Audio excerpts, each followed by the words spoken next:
Bienvenidos a este su devocional acercándonos al Señor Jesucristo de la denominación Misión Panamericana de Colombia. Su hermana que les habla, Lady Saldarriaga.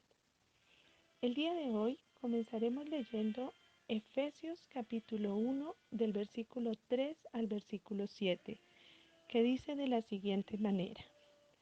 Bendito sea el Dios y Padre de nuestro Señor Jesucristo, que nos bendijo con toda bendición espiritual en los lugares celestiales en Cristo, según nos escogió en Él antes de la fundación del mundo, para que fuésemos santos y sin mancha delante de Él, en amor, habiéndonos predestinado para ser adoptados hijos suyos por medio de Jesucristo, según el puro afecto de su voluntad, para alabanza de la gloria de su gracia, con la cual nos hizo aceptos en el amado, en quien tenemos redención por su sangre, el perdón de pecados según las riquezas de su gracia.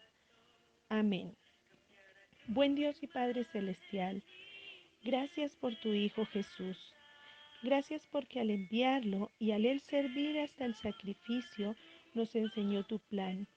Nos mostró el camino que desde siempre tú has trazado para quienes te amamos. Gracias porque en tus planes estábamos cada uno de nosotros. Hoy te pido, en el nombre de tu Hijo Jesús, que a través de tu Espíritu Santo nos enseñes tu palabra, nos guíes y nos muestres cómo deseas tú que sea tu iglesia, cómo deseas tú que actuemos y que podamos cumplir tu agenda aquí en la tierra. Te pido que cada persona que está oyendo este devocional sea bendecida y sea animada a seguirte a ti, a buscar de ti y a cumplir tu propósito. Te lo pido en el nombre de tu Hijo Jesús. Amén. Continuando con el estudio del libro Si Jesús fuese alcalde de Bob Moffitt, en el capítulo 5 titulado La imagen de Dios revelada, veíamos en la primera parte de este capítulo que, primeramente, la imagen de Dios en el hombre hace referencia a las características de Dios que están en el hombre y no a la apariencia física. En segundo lugar, veíamos que estas características son la creatividad, el lenguaje, las relaciones, la elección moral y el servicio. En tercer lugar, veíamos que la imagen de Dios se distorsiona debido al pecado del hombre y esto hace que su agenda se oscurezca. Como cuarto aspecto, veíamos que la imagen de Dios es revelada en el servicio de Jesús. Para continuar con la segunda parte de este capítulo, abordaremos dos pasajes más en la Biblia. El primero, Romanos 8:29, donde nos dice, porque a los que antes conoció, también los predestinó para que fuesen hechos a la imagen de su Hijo, para que Él sea el primogénito entre muchos hermanos. Y segunda de Corintios capítulo 3, verso 18, donde nos dice, por tanto, nosotros todos, mirando a cara descubierta, como en un espejo la gloria del Señor, somos transformados de gloria en gloria en la misma imagen como por el Espíritu del Señor. La intención de Dios para su pueblo es que sea conformado a la imagen de su Hijo. Somos conformados a la imagen de su Hijo cuando el Espíritu vive en nosotros y nos transforma, cuando nuestra vida es moldeada al punto más alto de nuestra semejanza con Cristo, el servicio. En este capítulo 5 podemos ver un quinto aspecto que corresponde a la imagen de Dios que es revelada en el servicio de la iglesia. Nosotros somos su iglesia, amado hermano y hermana que me escuchan. Después de revelar su imagen por medio de Cristo, Dios ha revelado su imagen en su iglesia. Una de las tareas de la iglesia es dar a luz y discipular a otros para que lleven la imagen de Dios, especialmente su imagen de servicio. El gran llamado de servicio tiene algunos aspectos fundamentales. A Dios le agrada el servicio al pobre y al oprimido.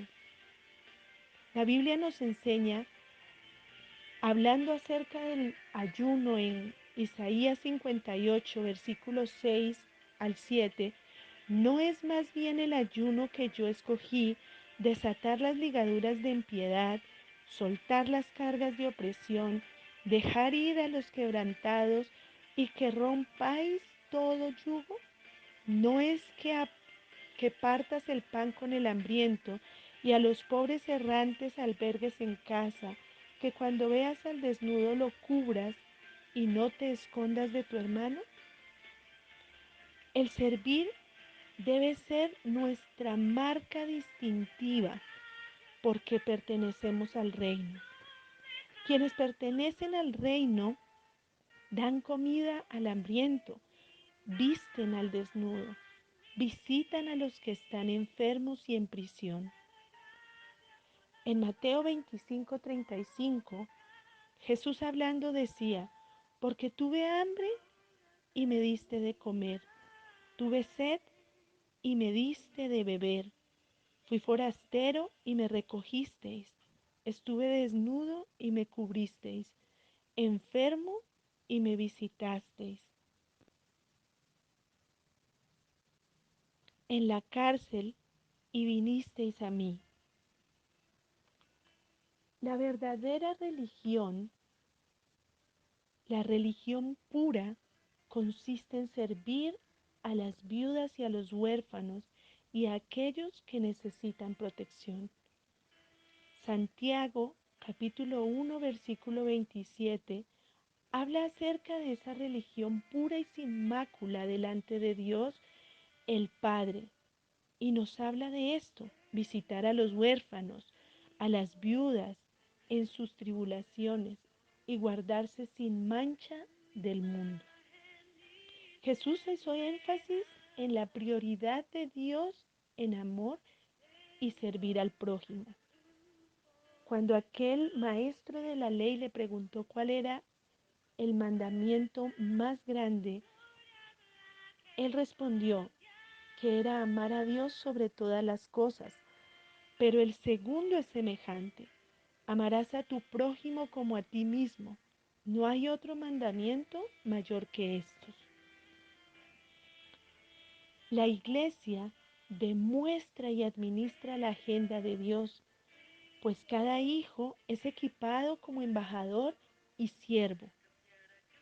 En 2 Corintios capítulo 5 versículo 20 nos dice, así que somos embajadores en el nombre de Cristo, como si Dios rogase por medio de nosotros, os rogamos en el nombre de Cristo, reconciliaos con Dios. Es la iglesia, amado hermano y hermana, quien es embajadora de Cristo en el mundo, quien está anunciando a los perdidos reconciliados con Dios. Es quien está cumpliendo la agenda de Dios a través del servicio. Dios ordena un servicio compasivo y de sacrificio, porque eso trae como resultado la demostración de su más grande atributo, el cual es el amor. No podemos decir que tenemos el amor de Dios si nuestra vida no tiene servicio compasivo y de sacrificio. Romanos capítulo 5 versículo 8 nos dice, mas Dios muestra su amor para con nosotros en que siendo aún pecadores, Cristo murió por nosotros, demostrándonos nuestro amor por Dios cuando amamos a nuestro prójimo de la manera que nos gustaría ser amados. Pensemos, ¿cómo me gustaría ser amado? Esa es la manera en la que nosotros debemos amar a nuestro prójimo. El amor de Dios es manifestado en servicio, sana el quebrantamiento, restaura y redime. Esa es la agenda de Dios. Y cuando es cumplida, Dios es glorificado. Leíamos en Efesios que nosotros fuimos creados para alabanza de la gloria de su gracia.